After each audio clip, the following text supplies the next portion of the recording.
Hello everyone! In today's video, I'm sharing the workshop I hosted right after finishing a 6-week cohort. To give a little backstory, I was asked to lead this workshop after I moderated the January book club, and when the organizer gave me two options, which was March 14 or April 11, I chose March 14, thinking the earlier the better. Back in early February, I didn't know when the cohort schedule would happen, and it ended up being just one day apart from the cohort live stream and video submission. And because of that, everything had to come together back to back. In the submission on the 13th, then my workshop the next morning at 10 a.m. As part of the requirements, we had to do a live stream and submit a final video. And my role was to handle part of the voiceover, editing, and organizing it. And since I already have experience editing videos for my YouTube channel, I really want to make something that does justice for all the work we put in. The editing took longer than I expected, and I also had to finalize my workshop presentation slide. So I stayed up late working on everything. And I was also stressed, so I couldn't really sleep, and I ended up getting only about an hour of sleep. Since I didn't want to risk being late, I arrived at the library really early, and that's when I met my mentor who helped me throughout the entire presentation. And right before the workshop, she gave me a Starbucks gift card and a handwritten postcard, which was such a kind gesture before my big moment. And yeah, then we set up the chair together, and the organizer also arrived, and we waited for our audience to arrive. So yeah, title of my workshop was a beginner-friendly workshop, how to speak comfortably in public. Stay tuned. I really appreciate everyone coming here today. We've been slowly building a community here and we absolutely love it. It's a lot of fun. We're doing things a little bit differently today. To those who've been here before, kind of know the routine. And that's because we have a special guest that I'm really excited about. You know, I think that one of the most important skills that you could actually develop, which I'm still working on myself, is actually your communication skills, and throughout my life, my communication skills have actually sucked. It's been actually terrible, and it's hard to actually improve on your communication skills. You know, it's like, how do you develop it? How do you work on it? And so you really need a place, and you need a community where it's a safe place where you can work on it and develop it. And it's hard to find that. And when I was actually talking with Yodit, it was like, Eureka! Oh, this is such a great thing. So I asked her, and she was kind enough to bring this over here, and she's put a lot of volunteer hours into this, and so I don't really want to take up any more of her floor space. So without further ado, please help me welcome Yodit as our guest speaker. Thank you so much. Thank you so much. Thank you for coming. This is Saturday early morning, and the fact that you are here to learn from me, and I'm really happy. To just give a little backstory, I get to know about this club like last year, attending the book club, the entrepreneur one. So I'm not giving this presentation or workshop from expert's perspective. I'm doing it in a way, I'm doing it even without being perfect and with my flows, so that it gets inspire you. It's okay to make mistakes while doing it. And that's why the title is how to speak comfortably in public, not how to give like this outstanding presentation or how to be like the one everyone's talking about it after presentation, but the one like you do it comfortably, even if you're scared, even if your heartbeat is beating, you're doing it. So that's the whole plan. I want to inspire you to be a little more outside of your comfort zone, because public speaking is not like as it used to be, just on a stage. It could be like posting on LinkedIn, it could be writing a blog, like whichever makes you outside of your shell to broadcast your message. So in terms of like these days, online presence, hello, it's okay, come on. in these days, like even if like you're not in front of people physically, like you do it virtually and live streamed, 100 people watching it. Like for example, yesterday I was in a cohort and I was working like for 6 weeks, very intensive, like building application, full stack. I'm a developer, software developer.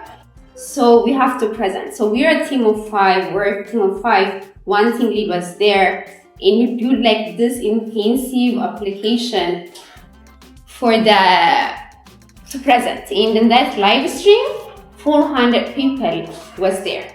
And one of our team members, so I was not the one presenting that day because we divided and I was doing the, do we pause when people are coming? I don't know. No. Thank you for coming.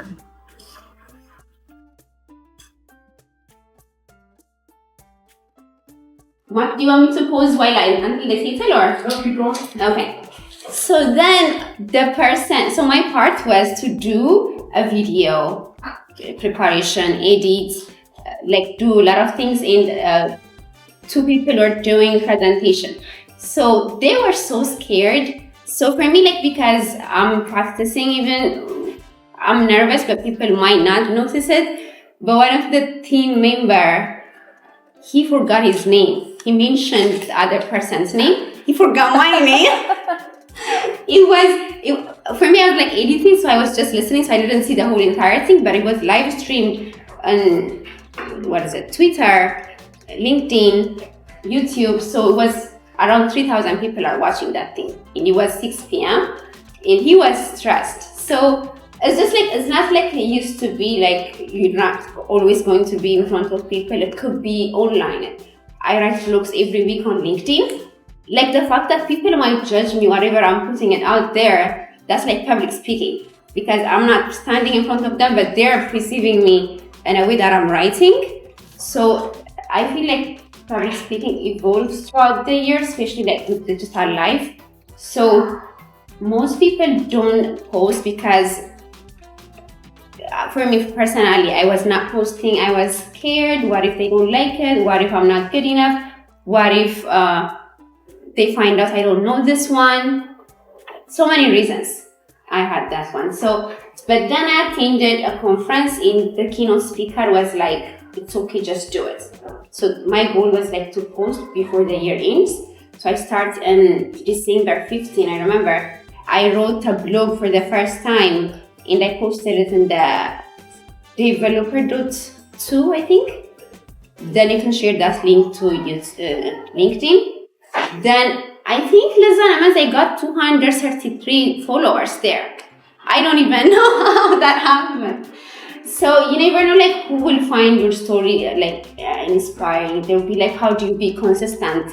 Like, I don't know how to do this. Tell me like I'm not an expert, but my story inspires them. So your voice will have impact for others. So this is like the one that I want to deliver today. I hope it will make an impact in your journey.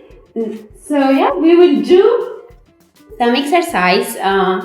So feel free to ask questions, to stop. We will have discussion sessions at the end. Also, there are questions, so we're doing them group, in group. Then everyone will come here, do at least 1 minute talk, so that we get the jitter go away. So yeah.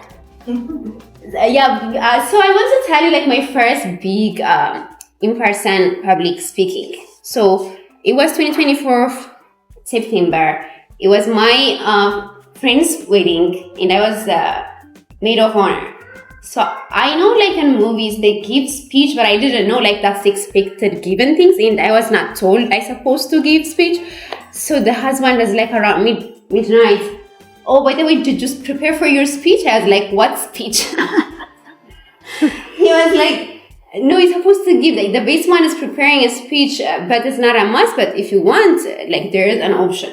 I was oh my God, I care a lot for my friend. I really do want to do something, but I was not prepared, and I couldn't sleep the whole night trying to find chat GPT. That was 2024, so it was not as popular as now. It was popular, but still was not like the first go-to. So I have to like up like the whole night, wrote those, like rehearsed. Then when I was speaking there, I was even reading, it was a disaster. I actually put it here. So then I think it plays right. So then at some point I was like, okay, I write this one from ChatGPT. Let me just put then talk. So I have like points. So it was easier for me to follow. And people like after a year remember like, oh, you spoke at like Maya's wedding, and they still remember. So I'm sharing this because it was 100 people. It was 100 people full of, wait, I don't know why it's not playing. Yeah, this is the one. So I will put the phone at some point. I was so nervous. So I didn't want it to be recorded, but my friend is like, you know what, we're recording that. You like being recorded, but you don't want to do that because you're scared.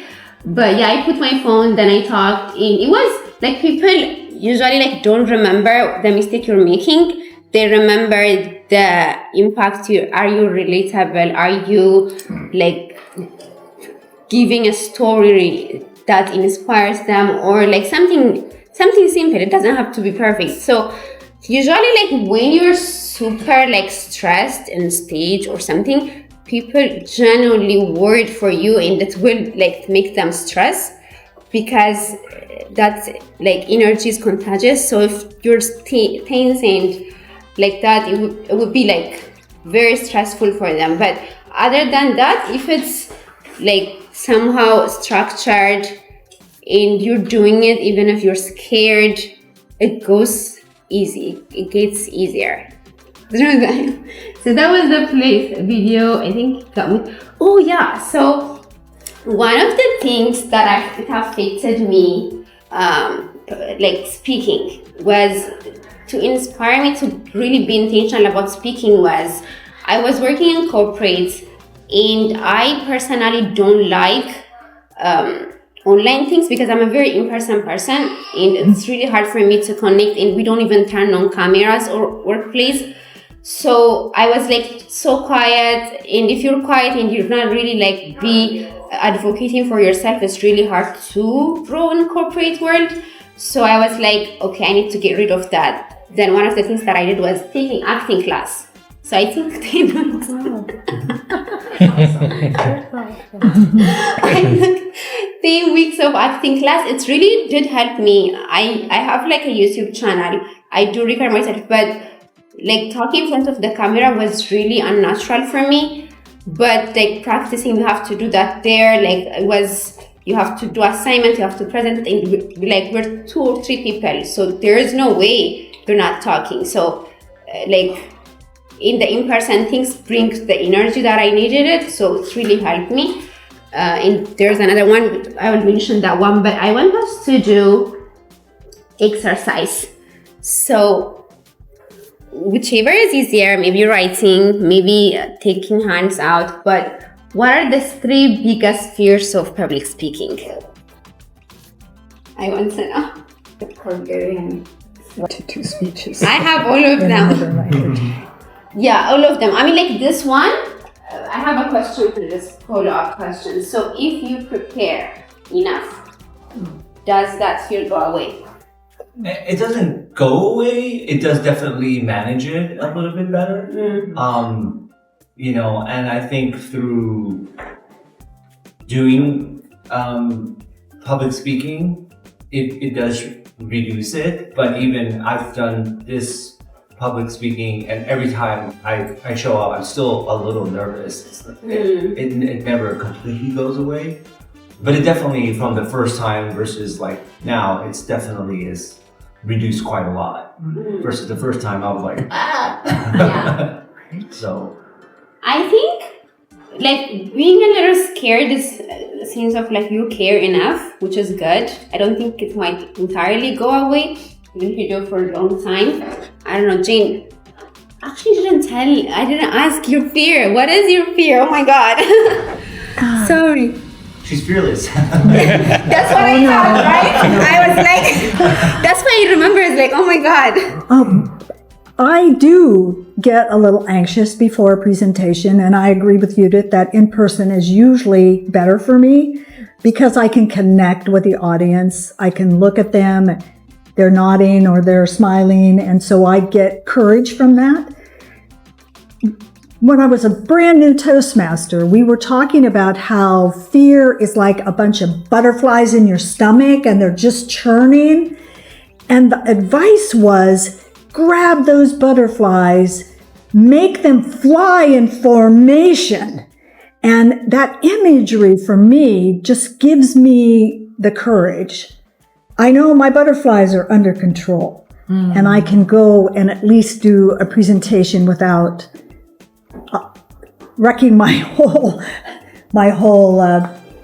physical. You're DTM too, right? Yes. That means Distinguished Toastmaster. I have 25 plus years experience with Toastmasters. And the reason I still stay involved is because I continue to learn. I continue to meet wonderful people and I get to practice. Yeah, she's my mentor. Yeah. I think the next question that I want to ask is... I want to bring one more point. Yes. This might be, I'm not sure this. Overall, the workshop went really well. The audience was engaged and I included a few exercises to make it interactive and make sure everyone had a chance to present. And some people even told me it was their first time volunteering to present, which made the experience even more meaningful. And yeah, I feel like it was a success. And thank you so much for watching.